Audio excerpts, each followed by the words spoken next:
e faz uma pergunta para eles: com que poder, ou em nome de quem vocês fizeram isso? Aí os discípulos tomam a palavra e foi em nome do Senhor Jesus Cristo. Foi o poder dele que operou esse milagre de saúde. Então a igreja vivia nesse contexto, diga amém? Vai entender quando terminar a mensagem. É uma escadinha, oração, poder. Se eu não oro, eu sou medroso, pastor. Se eu não oro, qualquer coisinha eu fico com medo. As pernas ficam bambas, a calça fica frouxa, parece que o cinto sai. Fica medroso, com medo, assustado. Quem ora é diferente. Quem ora você não tem medo de nada. É cara feia, tem medo de cara feia. Eu estou orando. Olha, eu vi um vulto, quem manda é vulto, eu estou orando. Você acorda de madrugada ouvindo vozes, ou a cortina balançou, um barulho, você está orando, meu Deus. Repreenda o inimigo. Então a igreja, os doentes eram colocados em camilhas, nas vielas, nas ruas, para que ao menos quando Pedro passasse, a sombra dele passasse por cima. Pedro passava a sombra, passava por cima de Jesus. Chegava para Paulo e dizia: Paulo, tem um enfermo ali. Paulo dizia: não posso não, leva para aguentar meu lenço. Era assim, leva o lenço. Era uma igreja de poder. Era uma igreja que tinha o poder de Deus atuando.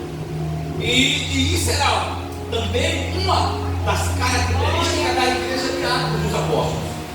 Se tivesse essa glória no meio daquela igreja, aquela igreja não ia sobreviver. E não é diferente nos dias de hoje.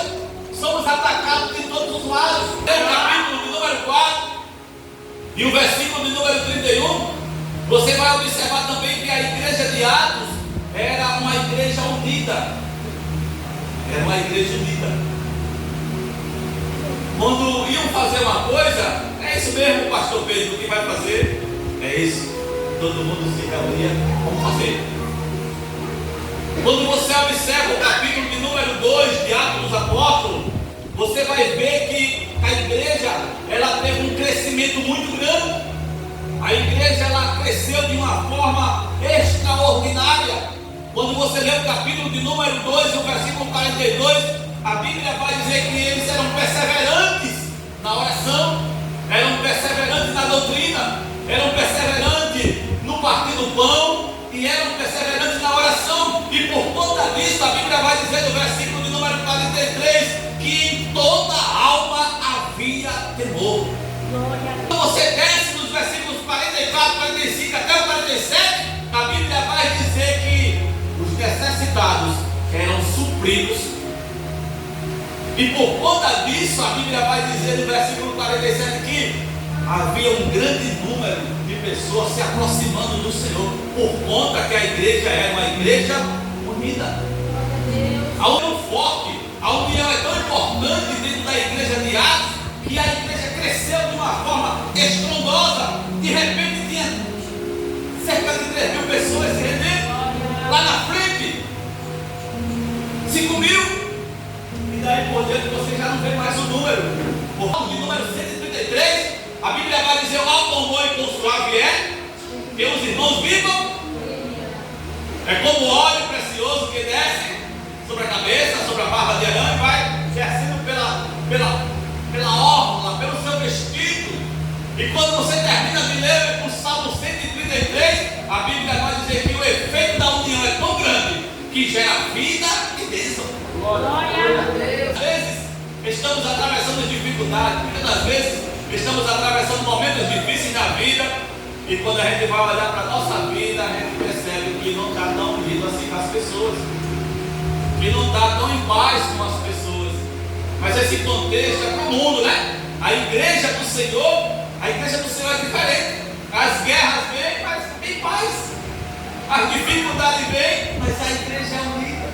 A igreja de Atos era tão unida que os fazendeiros, aqueles que tinham terras, propriedades, vendiam suas propriedades e fazendas e dividiam. Os apóstolos e negligenciaram, negaram a informação de quanto tinha vendido aquela propriedade. E Pedro, recebendo a revelação do Espírito Santo disse: foi por tanto mesmo que você vendeu? Foi. Rapaz, você está mentindo.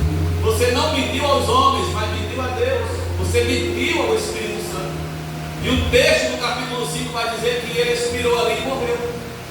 A dona Safira chega e Pedro pergunta: dona Safira, você vendeu aquela propriedade por tanto ao seu esposo Ananias? Vendi, seu Pedro, meu apóstolo, meu... Rapaz, quem foi que colocou no coração de vocês? Ele está mentindo. Está vendo aquele jovem ali? Eles acabaram de sepultar o teu marido e vão fazer a mesma coisa que você. E por conta disso, caiu sobre a igreja de Atos um grande temor. E a igreja cada vez mais se fortalecia e se unia, sabendo que aquilo ali provinha de Deus. E a igreja cresceu de uma forma extraordinária. Observe: oração, poder, união. Se eu não orar, não tem poder nenhum. Fico com medo. Se eu não orar, não vou querer ser unido com ninguém. A oração, ela é a base. A oração foi a base da igreja de Atos.